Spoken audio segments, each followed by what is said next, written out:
رات دیوانی تانیہ طاہر ناول قسط نمبر 53۔ وہ مسکرا کر ادھر ادھر دیکھ رہی تھی۔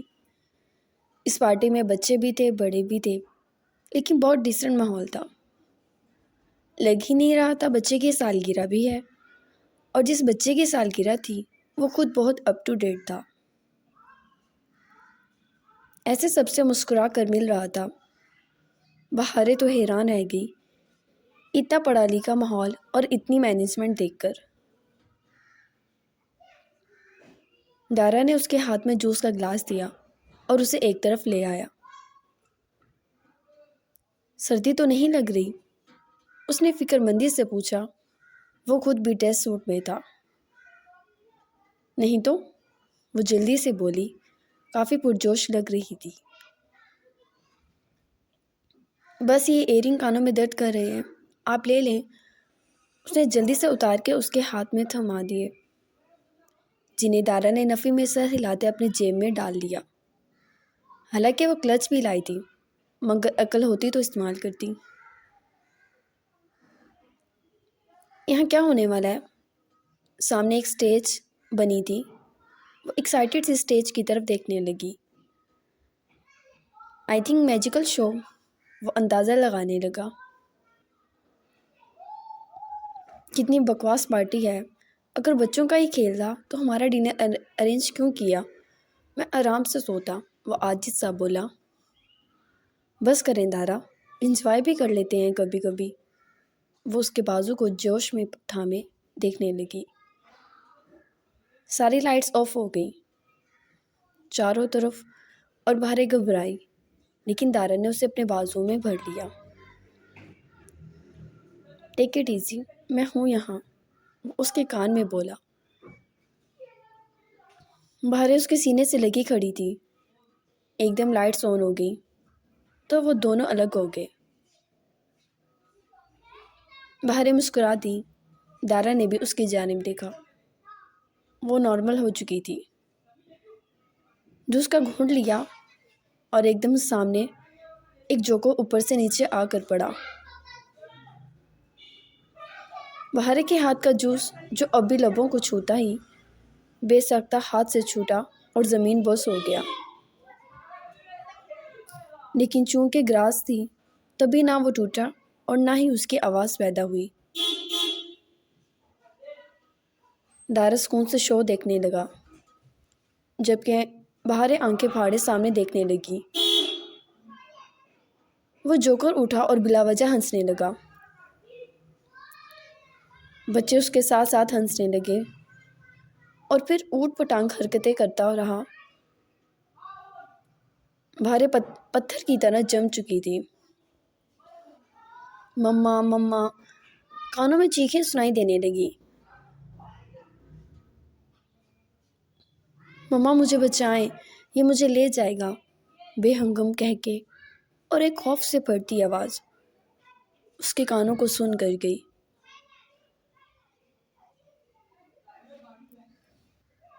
مجھے بچائیں، کوئی تو بچائے، بے بس کمزور آواز۔ وہ ایک دم دور ہوئی۔ وہ جوکر ہنستا ہنستا بہارے کے پاس آ گیا۔ اس کے سامنے کھڑا وہ بہارے کی ہی آنکھوں میں دیکھنے لگا۔ بہارے کی آنکھیں ایسی ہو گئی تھیں جیسے ابھی ابل کر باہر نکل آئیں گی۔ چہرہ لٹے کی مانند سفید پڑ گیا۔ بے ہنگم کہہ کے نے بہارے کے وجود میں جنبش پیدا کر دی۔ وہ پتے کی طرح کانپنے لگی۔ کانپتے ہوئے دارا کا ہاتھ پکڑ لیا۔ اس جوکر نے دارا کو ایک نظر دیکھا، پھر سے ہنسنے لگا۔ دور ہٹو، بہارے کے اڑتے رنگ دیکھ کر وہ متفکر سا اسے پیچھے کرنے لگا۔ بہارے تم ٹھیک ہو؟ وہ سانسیں بھرنے لگی تھی۔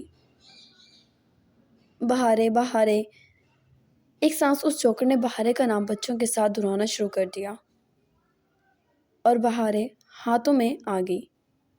وہ بالکل ہوش گنوا چکی تھی۔ موئز ایک دم آگے بڑھا۔ نو ریلیکس، اس کی طبیعت ویسے بھی ٹھیک نہیں تھی، میں زبردستی ہی لایا تھا۔ تم اپنی پارٹی انجوائے کرو، میں مینیج کر لوں گا، دارا نے کہا اور بہارے کو وہاں سے اٹھا کر باہر لے آ گیا۔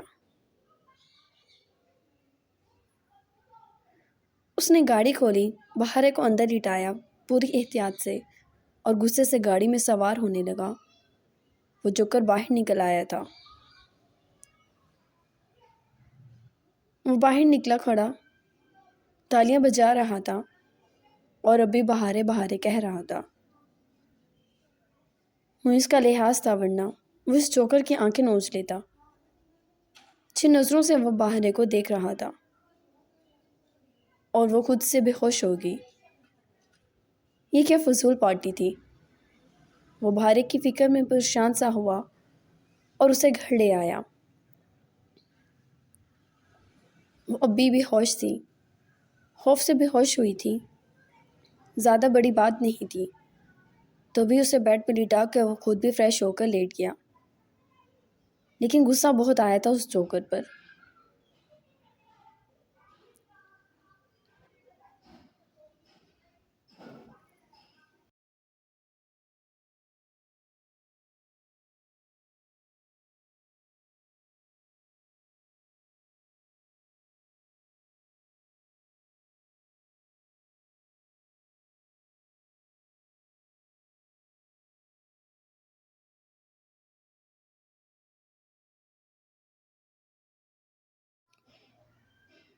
ماضی گھر میں اس کی سالگرہ کا فنکشن تھا۔ وہ اپنے گھر میں بہت خوش تھی۔ بابا تھے، مما تھیں اور ابا جی بھی ان کے گھر رہنے آئے ہوئے تھے۔ 10 سال کی بچی اپنی سالگرہ پر بے انتہا خوش تھی اور ابا جی معاذ، ارتاش، فائق، بلال بھائیوں سے تحفے مانگ رہی تھی، کیونکہ وہ سب اسے تنگ کر رہے تھے کہ اسے کوئی تحفہ نہیں ملے گا۔ اور پھر وہ رونے لگ گئی، جس پر سبھی اس کو چپ کرانے لگے، ہنسنے لگے، جبکہ اس کے بابا نے اسے گود میں اٹھا لیا۔ پرنسس، میرے پاس تمہارے لیے گرینڈ سرپرائز پارٹی اور ڈھیر سارے گفٹس ہیں۔ وہ مسکرا کر بولے تو وہ ہنس دی۔ شام کو پارٹی ارینج ہو چکی تھی۔ اس پارٹی میں مما نے کیک خود بنایا تھا اور اسے مما کے ہاتھ کا کیک بہت پسند تھا۔ آج اس نے پنک فراک پہنی تھی، اسے پنک کلر بہت پسند تھا۔ اس کی مما نے اسے ریڈی کیا اور وہ سوہائے اینی کے ساتھ بھاگتی ہوئی نیچے آئی۔ اس کے بابا نے بہت پیارا ارینجمنٹ کیا تھا اور وہ چلتی کودتی بہت خوش تھی۔ سب اسے دیکھ کر خوش تھے۔ وہ بالکل روئی کے گولے کی طرح سفید تھی اور گولڈن بال، اس پر معصوم معصوم بڑی بڑی آنکھیں اور لال سرخ اناری لب جن میں چھوٹا سا ننھا سا دل پوشیدہ تھا۔ وقت گزرا، پارٹی شروع ہو گئی۔ پارٹی میں میوزیشین، جوکرز اور بھی بہت ساری گیمز اور پلے لینڈ تھا۔ جو کوئی بھالو کا لباس پہنے بچوں کو خوش کر رہا تھا، کوئی مکی کا لباس پہنے، جبکہ ان سب میں ایک جوکر جس کا لباس کافی خوفناک تھا، وہ بھی بچوں کے ساتھ کھیل رہا تھا۔ بہارے بھی اس کے پاس آ گئی کیونکہ وہ جادو دکھا رہا تھا۔ اس جوکر نے بہارے کو دیکھا اور اسے پکڑ کے گود میں اٹھا لیا اور گھمانے لگا۔ بہارے کھلکھلا دی، جبکہ اس کے بابا آئے اور اس جوکر کے ہاتھ سے بہارے کو لے لیا گھورتے ہوئے۔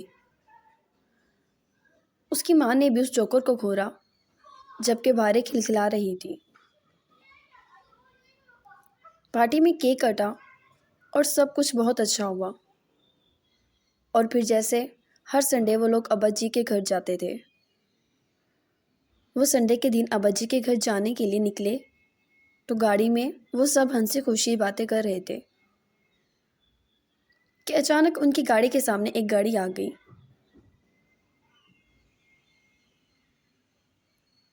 وہ گاڑی رکی اور اس میں سے وہی جوکر باہر نکلا اس نے سفید مکمل لباس پہنا ہوا تھا جس میں اس کا چہرہ اور سب چیز ڈھکی ہوئی تھی۔ اس نے مسکرا کر تالیاں بجانی شروع کر دی۔ بہارے نے ڈر کر ماں کو تھام لیا جبکہ اس کے بابا باہر نکلے، اور جیسے ہی وہ باہر نکلے گولیوں کی آواز پر ایک دم چیخیں بلند ہوئی تھیں، اس کی اور اس کی ماں کی۔ بابا! وہ چیختی ہوئی باہر نکلی۔ اس کی ماں بھی نکلی جبکہ اس جوکر نے اس کی ماں کو بھی گولیوں سے بھون دیا۔ جبکہ بہارے کی چیخیں اس ہائی وے پر عجیب دہشت پیدا کر رہی تھی۔ وہ جوکر آگے بڑھا اور اس نے بہارے کو اٹھا لیا۔ بہارے چیختی چلاتی اسے مارنے کی کوشش کرنے لگی، مگر وہ صرف 10 سال کی ایک چھوٹی بچی تھی جس کے بس میں کچھ نہیں تھا۔ وہ جانتی نہیں تھی اس کے ساتھ کیا ہونے جا رہا ہے۔ ابا جی کو ایکسیڈنٹ کی یہ خبر ٹی وی سے ملی۔ نامعلوم افراد نے 2 لوگوں کو گولیاں مار کے جان سے مار دیا۔ سننے میں آیا ہے ان کے ساتھ ایک بچی بھی تھی جو معلوم نہیں کہاں چلی گئی۔ پولیس کی تفتیش جاری ہے۔ اس دن شجاع ہاؤس میں قیامت برپا ہو گئی۔ ابا جی سمیت سب بھاگے تھے۔ لاکھ ڈھونڈا، بہارے نہ ملی۔ روتے بلکتے 2 نوجوان جنازے اٹھا دیے گئے جن کی نشانی غائب ہو چکی تھی۔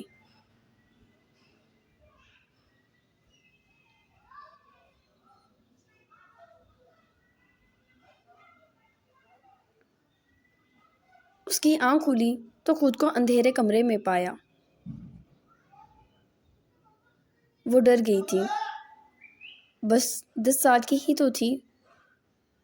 اس نے ڈر کر ادھر ادھر دیکھا اور اپنے ماں باپ کو مدد کے لیے پکارنے لگی۔ وہ اتنا چیخی کہ اس کی آواز دم توڑ گئی، اور اسے پتہ نہیں وہ کتنی دیر روئی، کتنا چیخی اور اسے کتنا وقت یہاں ہو گیا۔ اسے بھوک لگی تھی، اسے کھانے کو کچھ نہیں ملا، نہ ہی اس کے ماں باپ تھے۔ بار بار آنکھوں میں ان دونوں کو لگنے والی گولیاں اور ان کی لاشیں آ رہی تھیں۔ وہ پھوٹ پھوٹ کر رو دی، چلا کر رو دی، اور بھوک سے بے حال ہوتی شاید ہوش ہو گئی۔ اگلا ہوش اسے تب آیا جب کوئی اس کے گال تھپتھپا رہا تھا، اور تھپتھپاتے وہ اس کے تھپڑ مارنے لگا، اور تھپڑ کی شدت اتنی تیز ہوگی کہ ایک دم ہی وہ ہوش میں آ گئی۔ سہمی نظروں سے اندھیرے میں وہ اسی جوکر کو دیکھنے لگی، اور وہ ہنستا ہوا اتنا خوفناک لگ رہا تھا کہ اس کی چیخیں نکل گئی۔ وہ تا دیر اس کے منہ پر تھپڑ مارتا رہا، ہنستا رہا، اور بہارے بے دم سی ہو گئی، جبکہ اس نے اس کے سارے کپڑے پھاڑ دیے۔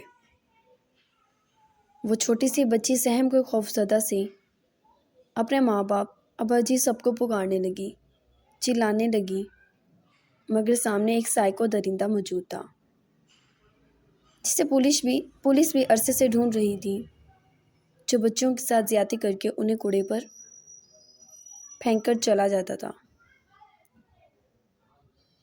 اور اب بہارے اس کے ہاتھ لگ گئی تھی۔ اس عجیب و غریب رات کے اندھیرے میں 10 سال کی بچی نہیں جانتی تھی کہ اس کے ساتھ کیا ہو رہا ہے، کیوں ہو رہا ہے، اور کتنی تکلیف اور اذیت ہے۔ اس وقت اسے چلا کر اس کی آواز دب گئی تھی، اور جیسے ہی اس کی گردن پر چاقو رکھ کر اسے مارنا چاہا تو اس نے ایک نظر غور سے دیکھا۔ بہارے عجیب سرسراتا لہجہ تم بڑی ہو کر اور خوبصورت ہو جاؤ گی۔ وہ ہنسنے لگا۔ میں تمہیں ماروں گا نہیں۔ وہ پیار سے اس کے چہرے پر خون آلودہ چاقو پھیرنے لگا۔ میں تمہیں ماروں گا نہیں، وہ ہنسا، لیکن تمہیں مجھے ہمیشہ یاد رکھنا ہوگا۔ وہ پھر سے ہنسنے لگا۔ اور اچانک کس پرانی بوسیدہ جگہ کا دروازہ کس نے لات مار کر کھولا۔ یہ شہروز تھا۔ اس کے پیچھے پولیس تھی، اباجی اور باقی سب بھی تھے۔ پولیس نے اس جوکر کو پکڑ لیا اور شہروز نے اس ننھی سی بچی کو اپنی جیکٹ میں چھپا لیا۔ شجاع ہاؤس میں اس دن سب بہت روئے تھے اور یہ تہیہ پایا تھا دوبارہ کبھی اس بات کا ذکر اس گھر میں نہیں ہوگا۔ وہ دن تھا اور آج کا دن آ گیا تھا۔ نہ ہی بہارے کے دل سے وہ خوف نکلا، نہ ہی اندھیرے کا خوف، نہ اس خوف سے آزاد ہو سکی، اور الٹا خوف اب اس کے سامنے آ گیا۔ وہ ایک دم جھٹکا کھا کر اٹھی۔ نہیں نہیں، یہ نہیں ہو سکتا۔ وہ آ گیا، وہ آ گیا۔ نہیں، اس کی چیخوں سے ایک دم دارا بھی اٹھ گیا۔ وہ آ گیا دارا، وہ مجھے لینے آیا ہے، وہ مجھے لے جائے گا، وہ آ گیا، وہ لے جائے گا۔ وہ بے ہنگم سے بولتی جا رہی تھی، جبکہ دارا کی کچھ سمجھ میں نہیں آ رہا تھا۔ کیا ہو گیا ہے؟ کس کی بات کر رہی ہو؟ وہ اسے سنبھالنے لگا۔ نہیں، وہ آ گیا ہے دارا، وہ مجھے لے جائے گا۔ اس نے مارا ہے میرے مما بابا کو، وہ مجھے لے جائے گا۔ وہ بے حال سی ہو رہی تھی، چلا چلا کر رو رہی تھی۔ بہارے، دارا ذرا غصے سے بولا، کیونکہ وہ ہوش میں آنے کا نام نہیں لے رہی تھی۔ میں کہہ رہی ہوں نا، آپ سمجھ کیوں نہیں رہے؟ آپ مجھے چھپا لیں، وہ لے جائے گا مجھے۔ اس نے کہا تھا وہ واپس آئے گا۔ وہ رونے لگی۔ دارا نے اسے سینے سے لگا لیا۔ دارا نے موبائل اٹھا کر گارڈ سے ڈاکٹر کو بلانے کا کہا، جبکہ بہارے ایک بار پھر سے بے ہوش ہو گئی تھی۔ دارا ایک دم اٹھا تھا۔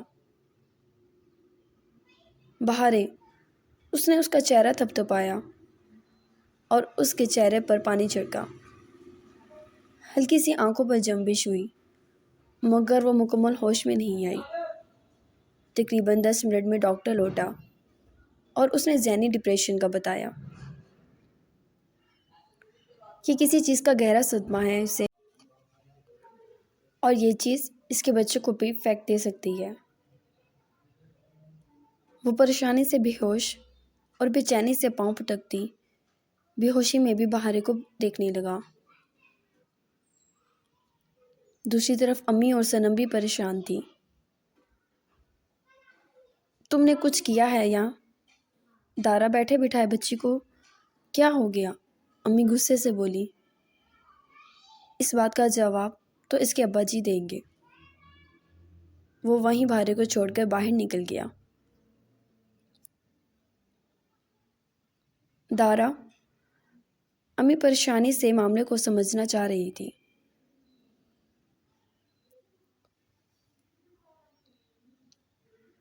اس کے نکلتے ہی امی نے بھی صفدر کے ساتھ وہاں جانے کا فیصلہ کیا، جبکہ صنم کو بہارے کے پاس ٹھہرنے کا کہا۔